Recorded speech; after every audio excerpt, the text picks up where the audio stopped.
Dernek Yönetim Kurulu üyesi Serkan Çavuş. Nasılsınız? Hoş geldiniz başkanım. Fatih Alışman'da. Nasılsınız? Sağ olun. Teşekkür ederim. Kolay gelsin. Buyurun. Hoş geldiniz. Nasılsınız? Hoş bulduk. Selamünaleyküm. Başkan Yardımcımız Faruk Düzeltici. Buyurun başkanım. Nerede? Bir arkadaşım. Selamünaleyküm. Hoş geldiniz. Teşekkür ederiz. Çok sağ olun. Sizi görmek daha güzel oldu. İnşallah. Sizi görmek daha güzel oldu. Temennimiz daha iyi olur inşallah. Vallahi. Kolay gelsin. Ne satıyorsun? Güzel kokuyor. Selamünaleyküm. Arkadaş kolay gelsin.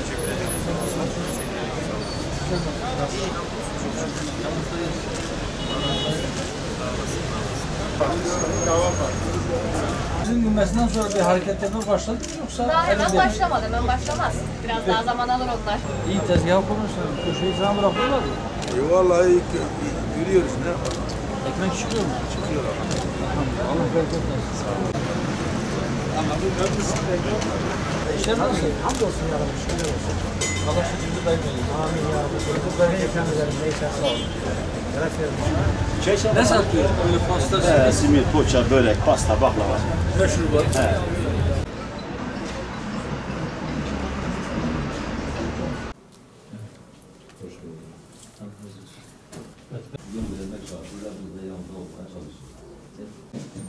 Aynı zamanda kursta öğretmenlik yapıyoruz. Odacı kursumuz var.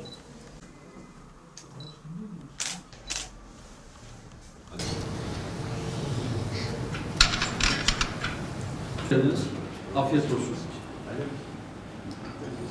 Değerli basın mensupları, malumlarınızdır. Temaslarımız oldu. Çiftçilerle de görüştük. Dün Mersin'de Nakliyeciler Derneği ile bir toplantımız oldu. Ondan sonra Ticaret Odası Başkanımızın da tabiriyle füze hızıyla çıkan fiyatlar tarım konusunda, gıda konusunda kendi kendine yeter bir ülke olmak zorundadır. Aksi takdirde çok büyük silah gücünüz olsa, çok büyük ekonomik gücünüz olsa bile eğer siz tarım konusunda kendi kendinize yeter bir ülke olmaktan çıkarsanız bunun acısını milletçe hep beraber çekeceğiz. Öncelikle hepiniz hoş geldiniz. Afiyet olsun. Değerli basın mensupları, malumlarınızdır. Uzun bir süredir Türkiye'nin en yoğun olarak tartışılan gündemi ekonomi. Bu kapsamda da birkaç başlık var ama döviz kurlarının oynaklığı, doların ani yükselişi ve arkasından çok sert düşüşü uzun süredir konuşuluyor. Konuşulmaya devam ediliyor. Halen daha oynaklık devam ediyor. Günde %3, 5, 7'ye kadar inişler ve çıkışlar ardı ardına geliyor. Bu nedenle piyasa henüz durulabilmiş değil. Gittiğimiz yerlerde esnaf ziyareti yapıyoruz. İş adamlarıyla görüşüyoruz. Bu kapsamda yaklaşık 4 gündür Adana ve Mersin'de temaslarımız oldu. Çiftçilerle de görüştük. Dün Mersin'de Nakliyeciler Derneği ile bir toplantımız oldu. Onların sorunlarını dinledik. Kurların ani yükselmesi ve akabinde düşmesi sonucu hemen herkes sıkıntı yaşadı. İstanbul Ticaret Odası Başkanımızın da tabiriyle füze hızıyla çıkan fiyatlar maalesef paraşütle iniyor.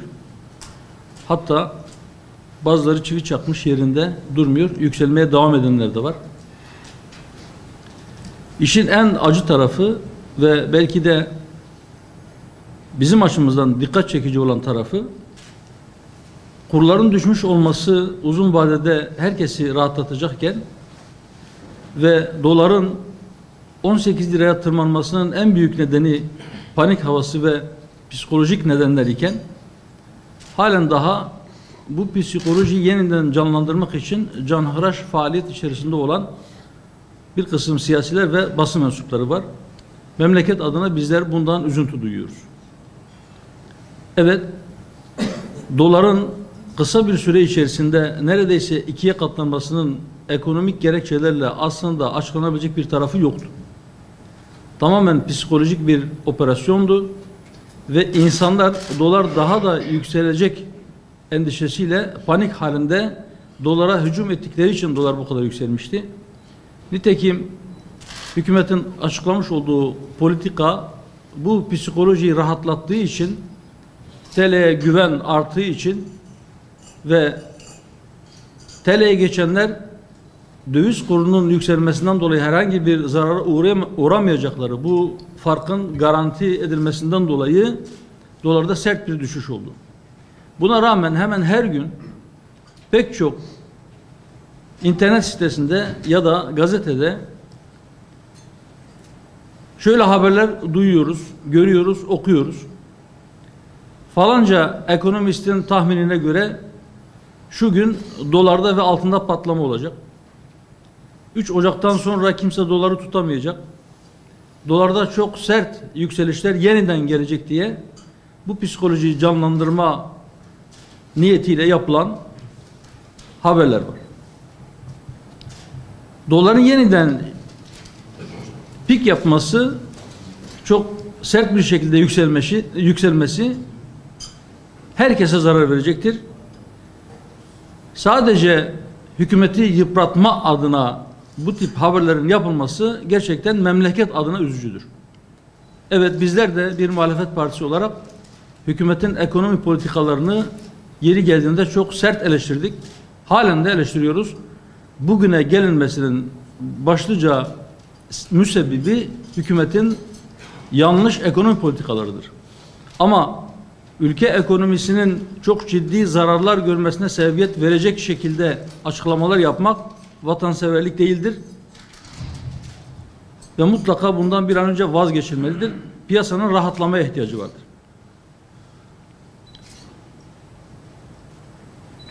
Bu kurlardan dolayı dedi ki pek çok kesim gerçekten şikayetçi ve ciddi zarar içerisindedir. Bunlardan bir tanesi tarım sektörüdür.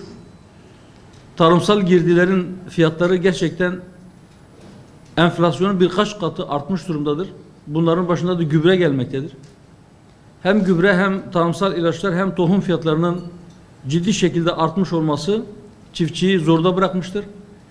Bir de plansız ekim ve planlanmamış bir tarım nedeniyle bir kısım çiftçinin ürünü elinde kaldığı için onların zararı katlanmaktadır. Çiftçinin bir kısmı belki önümüzdeki dönemde tarlasını ekmekten vazgeçebilecek noktaya kadar gelmiştir. Daha önce biz hükümeti bu konuda uyardık.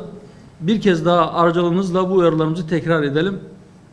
Çiftçi mutlaka çok kıymetli bir hazine gibi görülmeli ve ne pahasına olursa olsun mutlaka korunmalıdır. Gıda ve tarım sektörü çok stratejik bir sektördür. Özellikle bu pandemi sürecinde son 2 yılda bu net bir şekilde açığa çıkmıştır. Daha belirgin bir şekilde görülmeye başlanmıştır. Mutlaka Türkiye tarım konusunda, gıda konusunda kendi kendine yeter bir ülke olmak zorundadır. Aksi takdirde çok büyük silah gücünüz olsa, çok büyük ekonomik gücünüz olsa bile eğer siz tarım konusunda kendi kendinize yeter bir ülke olmaktan çıkarsanız bunun acısını milletçe hep beraber çekeceğiz. Bu nedenle çiftçinin hiçbir şekilde zarar etmeyeceği destekleme politikaları mutlaka devreye alınmalıdır. Yine ekonomi gündeminden bir tanesi, biliyorsunuz yakında asgari ücrete bir zam yapıldı ve asgari ücretten vergi alınmayacağına dair yasal düzenleme meclisten geçti. Şimdi emeklilerin ve memurların gözü kulağı yapılacak olan zam haberlerinde şu anda açlık sınırının yarısının altında olan emekli maaşları var. Bir ülkede hiçbir şartta hiçbir maaşın, hiçbir aylığın açlık sınırının altında olmaması gerektiğini söylüyoruz. Bu anlamda emeklilere yapılacak oransal bir artış belki maaşlar arasındaki uçurumu büyütecek ve en düşük maaş alan emekliler başta olmak üzere emeklilerin neredeyse tamamı açlık sınırının altında ya da büyük bir çoğunluğu açlık sınırının altında kalmaya devam edecek. Bu nedenle bizim hükümete çağrımız en düşük emekli aylığı en az açlık sınırına kadar yükseltilmeli ve o miktarda diğer emeklilere de seyyanen zam yapılmalıdır. Ülke gündemindeki konulardan bir tanesi de uzun süredir maalesef sahte içkiler. Dün Adana'da da söyledim. Yılbaşı yaklaştı diye belki sahte içki üretenlerin çabaları arttı. Bugüne kadar 100 civarında can kaybı var. Fakat şu hususa ben bir kez daha dikkat çekmek istiyorum. İçkinin sahtesi hemen öldürür ama bandrollü olanı da uzun vadede öldürür. Milyonlarca insan dünya çapında her yıl içkiye bağlı nedenlerden dolayı hayatını kaybetmektedir. Mutlaka özellikle gençliği alkolizmden kurtarmak için ciddi tedbirler alınmalıdır. Yani herhangi bir ittifakın içerisinde değiliz. An itibariyle bu böyle. Seçimler eğer zamanında yapılırsa yaklaşık 1,5 yıl gibi bir zaman var. Şu anda ittifak meselesini gündeme almak bizim açımızdan erkendir. Bu nedenle biz herhangi bir ittifak görüşmesi yapmadık. Herhangi bir ittifaka angaje olma durumumuz yoktur. Seçimler yaklaştığında, vakti zamanı geldiğinde görüşülür. Siyasetin doğasında vardır ittifaklar. Hele bu seçim sistemi hem Cumhurbaşkanlığı hükümet sistemi hem de %10'luk baraj sistemi adeta partileri ittifak yapmaya doğru itiyor, zorluyor. Bunu icbar ediyor. Ama buna rağmen aynı sistem ile seçimlere gidilmesine rağmen 2018 seçimlerinde biz Hüdapar olarak herhangi bir ittifakta yer almadık ve 81 vilayette kendi adaylarımızla seçimlere girdik. Seçim satım haline girildiğinde, yani seçimler yaklaştığında daha doğrusu ittifaklarla ilgili eğer uygun bir ittifak teklifi olursa partimizin yetkili organlarında bunu değerlendiririz. Eğer partimiz için, memleketimiz için hayırlı olduğuna kanaat getirsek ittifaklardan birinde yer alabiliriz ya da belki üçüncü bir ittifak oluşabilir.